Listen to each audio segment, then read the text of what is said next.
Olá, cursistas! Seja muito bem-vindo. É um prazer estar aqui com vocês. Meu nome é Romeu Gabriel da Silva Mota. Trabalharemos a disciplina Movimentação e Armazenagem. Peço que em nossas aulas vocês estejam munidos de papel e caneta para, quando surgir alguma dúvida, vocês anotem e depois apostarem no nosso fórum Tira Dúvidas. E para que tenhamos um bom resultado, será necessária a dedicação de vocês, nossos estudos e atividade da sala virtual. Mas também é muito importante a leitura do caderno didático. Então vamos lá? Nesta aula, iremos discutir os seguintes temas: logística empresarial, cadeia de abastecimento, diferenças entre armazenagem e estocagem, depósitos e centrais de distribuição, objetivos da armazenagem, estrutura, classificação e processos da armazenagem. O que é logística empresarial? No início dos anos 90, a logística e a estratégia competitiva demonstraram sua importância. Na Guerra do Golfo, os Estados Unidos e seus aliados tinham necessidade de deslocamento de grandes quantidades de materiais a grandes distâncias.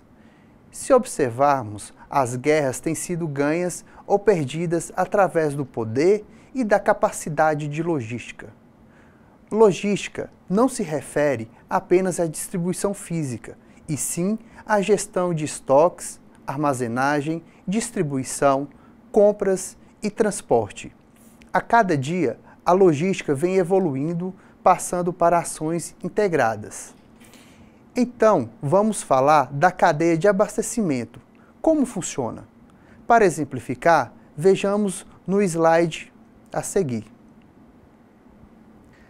Neste slide, está demonstrando quais são as nossas atividades logísticas da cadeia de suprimento. A logística empresarial subdivide em abastecimento físico e distribuição física.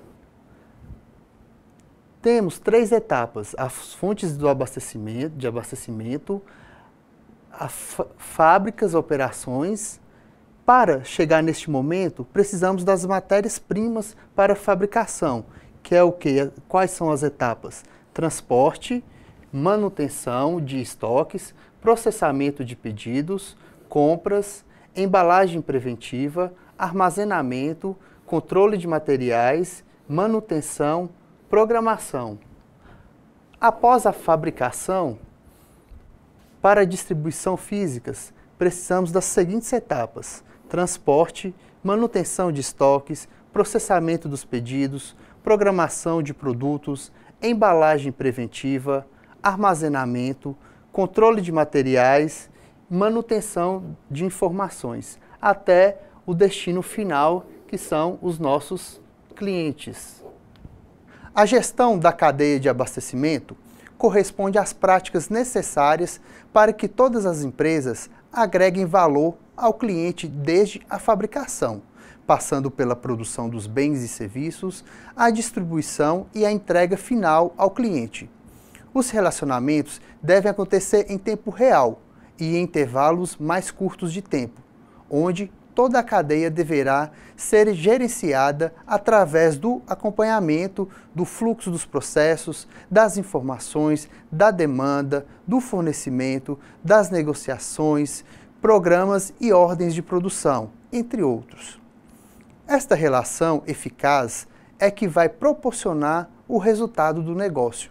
Consiste em gerenciar estrategicamente diferentes fluxos de bens, serviços, finanças, informações, bem como as relações entre empresas visando alcançar e apoiar os objetivos organizacionais. A gestão pode se tornar difícil, especialmente para um sistema que não tenha controle sobre toda a cadeia. Exemplo: uma empresa que terceiriza uma parcela da produção, deixando de ter controle sobre uma parte importante do processo. É difícil também porque a demanda do cliente é desconhecida, na maioria das vezes, e pode variar de um período para o outro, o que implica um planejamento da produção mais complexo. As fabricações dos produtos também podem mudar. Nova estação, moda, modelos, melhorias, o que colocará em evidência a necessidade de uma estratégia de preços e cálculos de custos de fornecimento e estoque. Irei apresentar a seguir o modelo de cadeias de suprimentos. Todo modelo de gestão de cadeia de suprimentos deve incluir maneiras de melhorias à eficiência, o ganho de rendimento das atividades seguintes: previsão e planejamento do equilíbrio entre oferta e demanda, localização de fornecedores de matérias-primas, fabricação do produto, armazenagem do produto, a entrega do produto, devolução pelo cliente caso necessário, feedback através do serviço de atendimento ao cliente e melhoria do processo. Quando necessário, lembre-se que se você obtém informações e números sobre os processos, é mais fácil gerenciá-los. No entanto, é bom ter certeza de que os números refletem a realidade, para que as decisões da gerência sejam tomadas em função de conhecimento real do processo. Além disso, com um histórico em mãos, fica menos complexo identificar pontos frágeis, como dependência de um único fornecedor ou de um mercado. Vejamos a seguir algumas ideias para melhorar o processo de gestão de suprimentos na sua empresa. Aperfeiçoar a colaboração e a comunicação de seus compradores com os fornecedores, informando-os de suas intenções de modificar ou melhorar algum processo de fabricação. Mantenha os níveis de estoque o mais baixo possível, quanto aceitável, utilizando um processo just-in-time ou de produção por pedidos, sempre que possível. O custo da manutenção do estoque é um dos principais indicadores para analisar o desempenho logístico de uma organização. Se a terceirização for mais barata, considere tudo: produção, transporte e até a perda de know-how. Por que continuar fabricando a custos elevados? Além do custo de estoque, o tempo de atendimento ao cliente é outro indicador fundamental, haja vista que incentiva a empresa a ter um relacionamento mais próximo com seus clientes e ainda garantir um atendimento mais rápido. Utilize ferramentas tecnológicas existentes, muitas com baixo custo. Comece por previsão de vendas, passe ao controle de estoques, as compras, pedidos, expedição, entrega e assim por diante. Existem ferramentas para ajudar em cada etapa do processo. Tome decisões de compras maiores e estoques mais altos e com desconto com base em planilhas e cálculos. Não deixe ser tomado pela pressão e intuição. A gestão de estoques é um assunto importante e frequentemente absorve parte considerável do orçamento operacional de uma organização. Como eles não agregam valores aos produtos, quanto menor o nível de estoques com quem um sistema produtivo conseguir trabalhar, mais eficiente será. A eficiência poderá criar a diferença com os concorrentes, melhorando a qualidade, reduzindo os tempos, diminuindo os custos, entre outros fatores, oferecendo assim uma vantagem competitiva para a própria empresa. A logística exerce a função de responder pela movimentação de materiais no ambiente interno e externo da empresa, desde a chegada da matéria-prima até a entrega do produto final ao cliente. Suas atividades podem ser distribuídas da seguinte forma: atividades primárias, transportes, referente aos meios utilizados para movimentar os produtos até os clientes, podendo ser rodoviário, ferrovias, aerovia ou marítima. O gerenciamento desta atividade é de grande importância em virtude do peso desse custo. Outro item, gestão de estoque. Manter um nível mínimo de estoque que haja como amortecedor entre oferta e demanda. Processamento de pedidos. Avalie o tempo necessário para a entrega de bens e serviços aos clientes. Nas atividades secundárias, armazenagem. Questões relativas ao espaço necessário para a estocagem dos produtos. Manuseio de materiais. movimentação dos produtos no local de armazenagem, a embalagem de proteção necessário para proteger o produto, programação de produtos, compreende programar quando da necessidade de produção e seus respectivos itens da lista de materiais. Manutenção de informação, base de dados para o planejamento e controle da logística. A logística objetiva agrupar as diversas atividades da empresa relacionadas aos processos de produção e distribuição de seus produtos aos clientes e consumidores finais. Essa interação permite à empresa melhor controle e maior integração dos diferentes departamentos que, originalmente, tinha visão limitada de sua área de atividade. A logística empresarial estuda como a administração pode prover melhor nível de rentabilidade nos serviços de distribuição aos clientes e consumidores por meio de planejamento, organização e controles efetivos das atividades de movimentação e armazenagem, que visam facilitar o fluxo de produtos. A logística integrada demanda a ótima administração para que as empresas se tornem mais competitivas, tenham sistemas logísticos eficientes e eficazes, proporcionando melhor padrão de vida para todos e tornando-se, dessa forma, vital para a economia e para a empresa como uma entidade individual. Você conhece a diferença entre estocagem e armazenagem? A ocupação física era focada mais na área do que na altura e o local de armazenamento. Nem sempre era o mais adequado. Com o passar do tempo, tornou-se um conceito antieconômico, fazendo com que as estratégias das empresas mudassem. A racionalização da altura ocupada foi a solução para reduzir espaço e guardar maior quantidade de material ou produtos. Para compreender a diferença entre estocagem e armazenagem, é necessário compreender que um armazém é nada mais do que estrutura de um depósito, enquanto que o estoque abrange os itens guardados dentro dele. Concluímos que, dentro de um armazém, é possível guardar estoque de matérias-primas, outro de produtos semi-acabados e ainda outro de produtos acabados. Armazenagem é a denominação genérica e ampla que inclui todas as atividades de um ponto destinado à guarda temporária e à distribuição de materiais, depósitos de armazenagem, almoxarifado, centros de distribuição, etc. Estocagem é uma das atividades do fluxo de materiais no armazém e o ponto destinado à locação estática dos materiais, sendo que em um armazém pode haver diversos pontos de estocagem.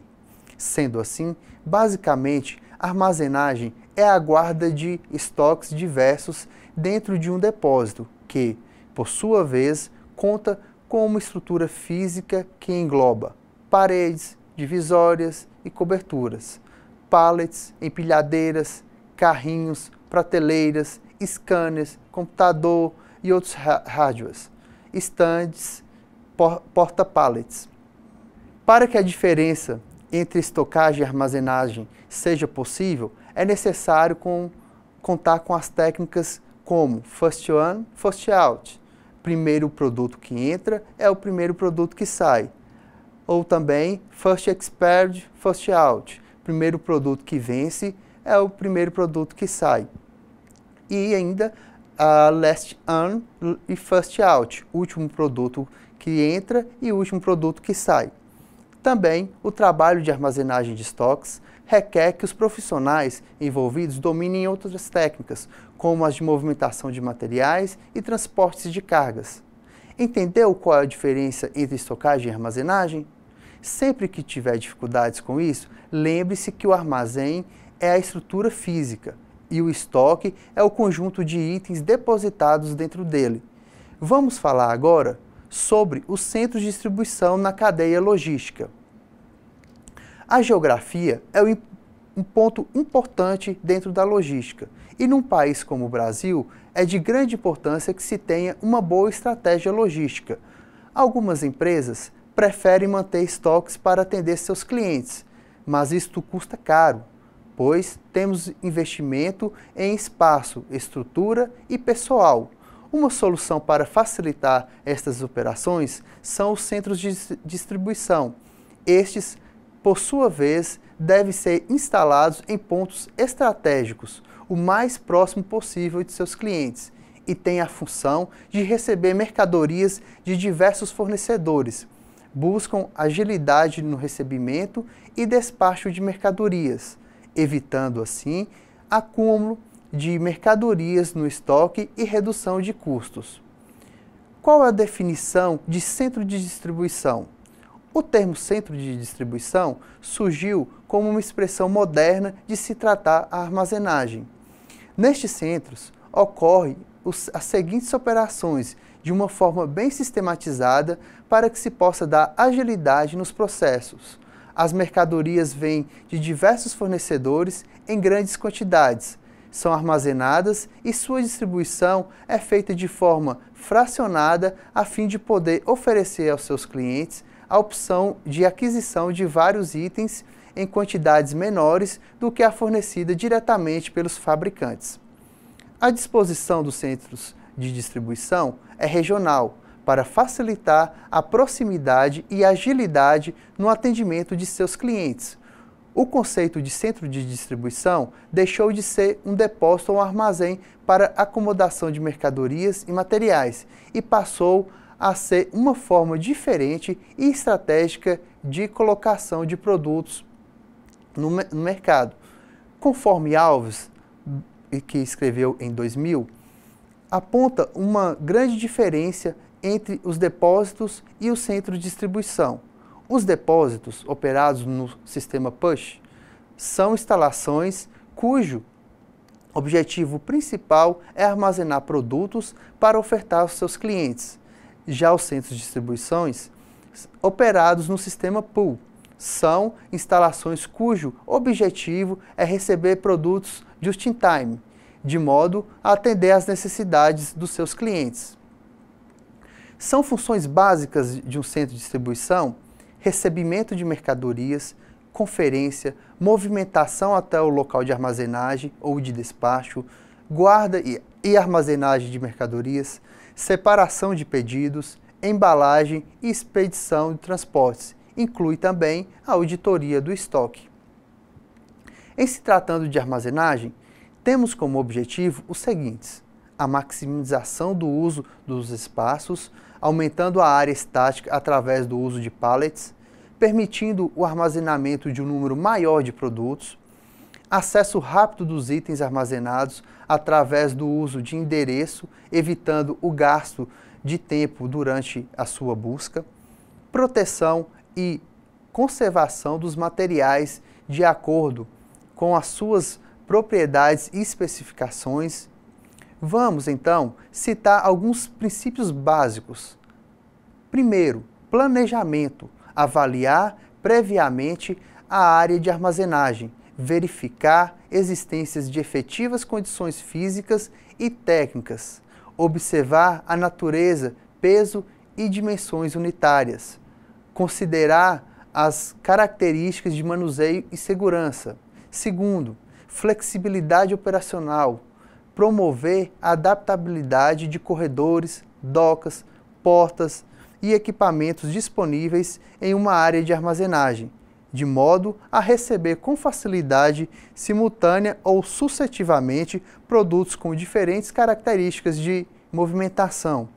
Terceiro, simplificação, desenvolver, adaptar e implantar o arranjo físico de uma área de armazenagem, levando em conta as características dos equipamentos disponíveis e a localização de docas, portas e corredores, com o objetivo de simplificar ao máximo o fluxo de entrada e saída, de modo a obter a maior produtividade possível sem ocasionar gargalos. Quarto, integração. Planejar a integração simultânea do maior número de atividades possível, organizando e coordenando todas as operações simultâneas. Quinto, otimização do espaço físico, armazenamento técnico e seguro, para possibilitar a fácil movimentação da maior quantidade possível de mercadorias em uma única área de armazenagem, observando a resistência estrutural do piso e a capacidade volumétrica da área. Sexto, otimização de equipamentos, analisar, dimensionar, desenvolver, padronizar, sistematizar e implantar um conjunto de procedimentos direcionados à racionalização dos equipamentos e equipes de trabalho. Sétimo, verticalização, aproveitar os espaços verticais da melhor maneira possível, sem perder de vista a segurança na movimentação. Oitavo, mecanização, avaliar as reais necessidades, possibilidades e relação custo-benefício passíveis de serem obtidos com a mecanização dos procedimentos de movimentação de mercadorias. Nono, automação, avaliar a real necessidade e a relação custo-benefício e automatizar o gerenciamento de armazenagem, sistema de controle e demais sistemas administrativos. Décimo, controle, planejar, implantar e acompanhar metodicamente um adequado sistema com os registros de recebimentos, tempos de permanência das cargas armazenadas, entregas e controles sobre o inventário físico de mercadorias, possibilitando a sua identificação e retiradas imediatas. 11º, segurança, dotar a área de sistemas que garantam a integridade física das mercadorias armazenadas, mão de obra, segurança nas instalações e equipamentos e a saúde financeira da empresa, mantendo as equipes de trabalho devidamente treinadas para eventuais emergências. 12º, preço, garantir a compatibilidade das tarifas de armazenagem, calculadas a partir de uma estrutura de custo real com o praticado pelas empresas congêneres no mercado. Quais as vantagens e desvantagens da armazenagem? Vantagens. A armazenagem, quando efetuada de maneira correta, pode trazer muitos benefícios. Melhor aproveitamento do espaço, redução dos custos de movimentação, bem como das existências, facilidade na fiscalização do processo, redução de perdas e inutilidades, maior poder de negociação junto aos fornecedores, alto fluxo de mercadorias, redução do investimento devido à centralização dos estoques, maior controle em épocas de sazonalidade. Algumas desvantagens. Armazenagens requer serviços administrativos. A mercadoria tem prazos de validade, nos quais devem ser respeitados. Um armazém de grande porte requer máquinas com tecnologia, uma etapa a mais para os produtos chegarem ao consumidor final. Aumento do custo com a folha de pagamento, estruturas de armazenagem são elementos básicos para a paletização e o uso racional de espaço, além de atender aos mais diversos tipos de carga, constituídas por perfis em L ou U, tubos modulares e perfurados dispostos de modo a formar estantes, berços ou outros dispositivos de sustentação de cargas. Os principais tipos são porta-pallets convencional, é a estrutura mais utilizada, empregada quando é necessária seletividade nas operações de carregamento, isto é, quando as cargas dos pallets forem muito variadas, permitindo a escolha da carga em qualquer posição da estrutura, sem nenhum obstáculo, apesar de necessitar de muita área para corredores, compensa por sua seletividade e rapidez na operação. A seguir, na medida que formos apresentar os diferentes tipos de estrutura da armazenagem, estaremos posteriormente mostrando gravuras também de exemplos dessas estruturas. Aqui, para vocês verem, o porta-pallets convencional, a estrutura normalmente mais utilizada nos armazéns. Porta-pallets para corredores estreitos permitem otimização do espaço útil, de armazenagem em função na redução dos corredores para movimentação. Porém, o custo do investimento torna-se maior em função dos trilhos ou fios indutivos, que são necessários para a movimentação das empilhadeiras trilaterais. Em caso de pane na empilhadeira, outra máquina convencional não tem acesso aos pallets. Vejamos aqui o modelo do porta-pallets para os corredores estreitos. Porta-pallets para transelevadores também otimiza o espaço útil, já que seu corredor é ainda menor que da empilhadeira trilateral. Em função das alturas superiores, as estruturas convencionais permitem elevada densidade de carga com rapidez na movimentação, possibilita o aproveitamento do espaço vertical e propicia segurança no manuseio do pallet, automação e controle do primeiro produto que entra e do primeiro produto que sai. Vejamos também a estrutura dos portas-pallets autoportante. Elimina previamente a necessidade de construção de um edifício. Permite o aproveitamento do espaço vertical. Em média, utiliza-se em torno de 30 metros. O tempo de construção é menor e pode-se conseguir também redução no valor do investimento, uma vez que a estrutura de armazenagem vai ser utilizada como suporte do fechamento lateral e da cobertura, possibilitando uma maior distribuição de cargas no piso, traduzindo em economia nas fundações. Porta-pallets deslizante. Sua principal característica é a pequena área destinada à circulação. O pallet fica mais protegido, pois quando não se está movimentando, a estrutura fica na forma de um blocado, muito utilizado em espaços extremamente restritos para armazenagem de produtos de baixo giro e alto valor agregado. Apresenta como vantagem alta densidade. Estrutura do tipo drive-through. Possui alta densidade de armazenagem de cargas iguais e propicia grande aproveitamento volumétrico para os armazéns.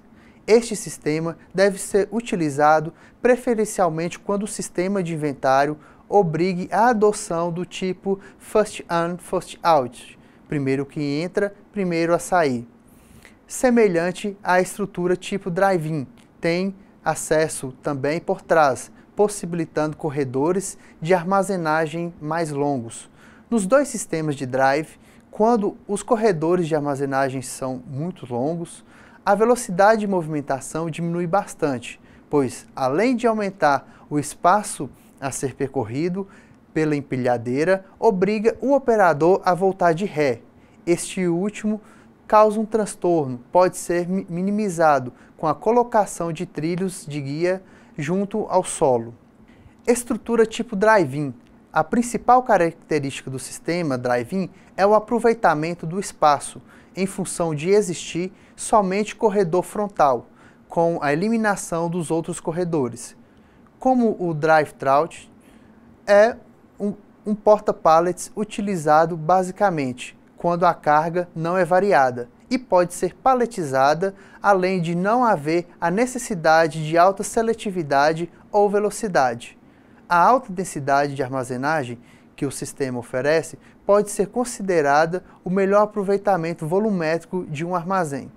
Como resultado, obtém-se a estrutura com o menor custo por metro quadrado, levando em consideração a eliminação da necessidade de expansões em armazéns já existentes. Deve ser utilizado preferencialmente quando o sistema de inventário for do tipo last in, first out, último a entrar, primeiro a sair. Sua utilização torna-se necessária quando é preciso alta densidade de estocagem, composta por pórticos e braços que sustentam trilhos, destinados a suportar os pallets.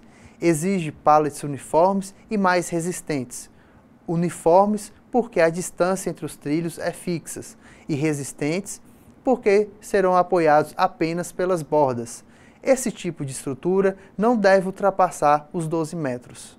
Estrutura dinâmica. A principal característica é a rotação automática de estoques, permitindo a utilização do sistema First In, First Out, pois, pela sua configuração, o pallet é colocado em uma das extremidades do túnel e desliza até a outra por uma pista de rollets com redutores de velocidade, para manter o pallet em uma velocidade constante. Permite grande concentração de carga, pois necessita de somente 2 corredores, uma para abastecimento e outro para retirada do pallet. É empregada principalmente para estocagem de produtos alimentícios, com controle de validade, e cargas paletizadas. Neste sistema, o pallet é colocado pela empilhadeira num trilho inclinado com rollets e desliza até a outra extremidade, onde existe um stop para contenção dos mesmos. Sem dúvida, é uma das mais caras, mas muito utilizada na indústria de alimentos, para atender os prazos de validade dos produtos perecíveis. Estrutura tipo cantilever. Permite boa seletividade e velocidade de armazenagem. Sistema perfeito para armazenagem de peças de grande comprimento. É destinada às cargas armazenadas pela lateral, preferencialmente por empilhadeiras, como madeiras, barras, tubos, trefilados, pranchas, etc. De preço elevado, é composta por colunas centrais e braços em balanço para o suporte das cargas, formando um tipo de árvore metálica. Em alguns casos, pode ser substituída por estrutura com cantoneiras perfuradas, montadas no sentido vertical e horizontal, formando quadros de casulos, possibilitando armazenar os mais variados tipos de perfis pela parte frontal. Esse outro tipo de estrutura é extremamente mais barato, porém exige carregamento e descarregamento manual, tornando a movimentação mais demorada que a da estrutura cantilever, onde se movimenta vários perfis de uma só vez. Estrutura tipo pushback, sistema utilizado para armazenagem de pallets semelhantes ao drive-in, porém com inúmeras vantagens, principalmente relacionadas à operação, permitindo uma seletividade maior em função de permitir o acesso a qualquer nível de armazenagem. Neste sistema, a empilhadeira empurra cada pallet sobre um trilho, com vários níveis, permitindo a armazenagem de até 4 pallets na profundidade. Esta é uma opção para o aumento de densidade de armazenagem, sem a necessidade de investimentos em equipamentos de movimentação, pois os pallets ficam sempre posicionados nos corredores, com fácil acesso, isto é, qualquer nível é completamente acessado sem a necessidade de descarregar o nível inferior. A utilização dos perfis de aços laminados estruturais é absolutamente necessária para garantir o perfeito funcionamento de trilhos, carros e rodízios do sistema. Com o aumento da ocupação volumétrica da fábrica, relação entre o volume total do armazém e o volume da carga estocada, podem-se listar como benefícios a obtenção de maior produtividade operacional, itens movimentados por homem-hora, maior agilidade no fluxo de materiais, maior organização dos estoques, maior produtividade nas operações de inventário e a utilização last in, first out.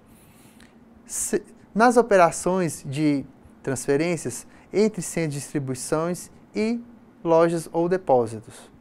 Estrutura tipo flow rack, sistema indicado para pequenos volumes e grande rotatividade, onde se faz necessário o picking, facilitando a separação de materiais e permitindo naturalmente o princípio first in, first out. Neste sistema, o produto é colocado em um plano inclinado com trilhos que possuem pequenos rodízios deslizando, assim, por gravidade, até a outra extremidade, onde existe um stop para a contenção do mesmo. É usada com movimentações manuais e mantém sempre uma caixa à disposição do usuário, facilitando o pick, ou seja, a montagem de um pedido como se fosse um supermercado. Como elas precisam ser de pouca altura, pois são usadas manualmente, é bastante comum montá-las na parte inferior de uma estrutura porta-pallets convencional, no intuito de usar a parte superior para estocagem do mesmo produto em pallets, simulando assim um atacado na parte superior e um varejo na parte inferior.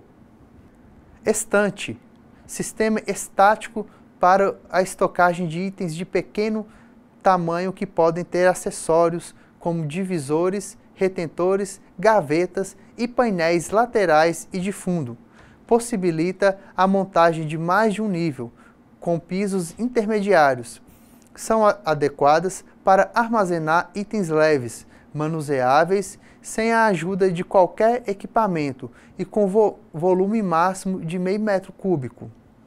Estante de grande comprimento, utilizada para cargas leves, que possui um tamanho relativamente grande para ser colocado nas estantes convencionais.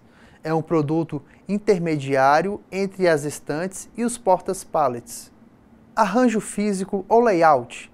Dentro do quadro geral de uma empresa, um papel importante está reservado ao arranjo físico. Fazer o arranjo físico de uma área qualquer é planejar e integrar os caminhos dos componentes de um produto ou serviço, a fim de obter o relacionamento mais eficiente e econômico entre o pessoal, equipamentos e materiais que se movimentam. Dito de uma forma simples, definir o arranjo físico é decidir onde colocar todas as instalações, máquinas, equipamentos e pessoal da produção. O arranjo físico procura uma combinação ótima das instalações industriais e de tudo que concorre para a produção, dentro de um espaço disponível. Visa harmonizar e integrar equipamento, mão de obra, material, áreas de movimentação, estocagem, administração, mão de obra indireta, enfim, todos os itens que possibilitam uma atividade industrial. Ao se elaborar, portanto, o arranjo físico, deve-se procurar a disposição que melhor conjugue os equipamentos com os homens e com as fases do processo ou serviços, de forma a permitir o máximo rendimento dos fatores de produção através da menor distância e no menor tempo possível. Princípios do arranjo físico. Para atingir os objetivos, o arranjo físico se utiliza dos seguintes princípios gerais, que devem ser obedecidos por todos os estudos. Integração. Os diversos elementos, fatores diretos e indiretos ligados à produção, devem estar integrados, pois a falha em qualquer um deles resultará numa ineficiência global. Todos os detalhes da empresa devem ser estudados, colocados em posições determinadas e dimensionados de forma adequada, como, por exemplo, a posição dos bebedouros, saída do pessoal, etc. Outro item, mínima distância. O transporte nada acrescenta ao produto ou serviço, deve-se procurar uma maneira de reduzir ao mínimo as distâncias entre as operações para evitar esforços inúteis, confusões e custos. Obediência ao fluxo das operações. As disposições das áreas e locais de trabalho devem obedecer às exigências das operações de maneira que os homens, materiais, equipamentos se movam em fluxo contínuo, organizado e de acordo com a sequência lógica do processo de manufatura ou serviço. Devem ser evitados cruzamentos e retornos que causem interferência e congestionamentos. Racionalização de espaço. Utilizar da melhor maneira o espaço e, se possível, as 3 dimensões. Satisfação e segurança. A satisfação e a segurança do homem são muito importantes. O melhor aspecto das áreas de trabalho promove tanto a elevação da moral do trabalhador quanto a redução de risco de acidentes. Flexibilidade. Este é um princípio que deve ser atentamente considerado pelo projetista de layout. São frequentes e rápidas às necessidades de mudança do projeto do produto, mudanças de métodos e sistemas de trabalho. A falta de atenção a essas alterações pode levar uma empresa ao obsoletismo. No projeto do layout, deve-se considerar que as condições vão mudar e que os mesmos devem ser fácil de mudar e de adaptar às novas condições. Tipos de arranjo físico. Depois que o tipo de processo foi selecionado, o tipo básico de arranjo deve ser definido. Tipo de arranjo físico é a forma geral do arranjo de recursos produtivos da operação e é, em grande parte, determinado pelo tipo de produto, tipos de processo de produção e volume de produção. Processos básicos de operação. Para a operação de um centro de distribuição, envolve uma coordenação detalhada de suas diversas atividades, para atingir uma eficiência maior nas operações. Os centros de distribuição costumam investir pesadamente em tecnologia. No entanto, algumas vezes se deixa de lado um dos pontos mais críticos para eficiência e redução de custos, os processos. Claro que a tecnologia tem um papel crucial na otimização das atividades, mas, sem os processos adequados, o centro de distribuição não terá bons resultados. Conforme aumenta a complexidade das operações, mais fornecedores, clientes, itens, aumenta também a importância de gerenciamento dos processos.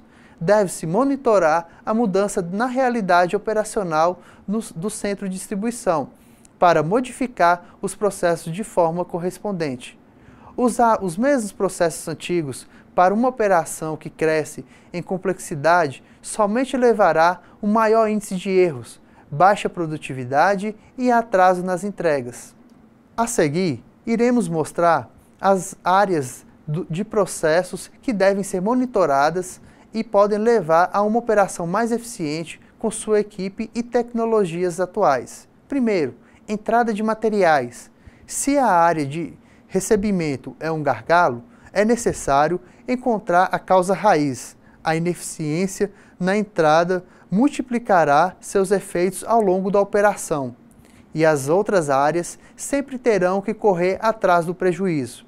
Ao cometer erros na entrada de materiais, a pressão aumenta nas fases seguintes e aumenta também o risco de mais erros adiante. O resultado final são custos maiores e uma má qualidade de serviço para seus clientes. O centro de distribuição deve ter processos documentados detalhadamente nestas áreas. Agendamento da chegada de materiais. Para evitar picos de trabalho, deve-se ter um processo que coordene a chegada de materiais de forma distribuída ao longo do período de trabalho. Planejamento de pré-recebimento e documentação. Deve-se definir quais processos podem ser realizados antes da chegada do material e a documentação que deve ser preparada previamente. Procedimentos de chegada e descarga de veículos. Detalhar estes procedimentos evitará erros de colocação e danos aos materiais, além de aumentar a segurança física e contra roubos. Procedimento de controle de qualidade. As atividades de controle de qualidade devem seguir estritamente os padrões definidos. Estes padrões devem ser documentados e seguidos nos procedimentos de entrada. Avalie também se os procedimentos estão sendo seguidos.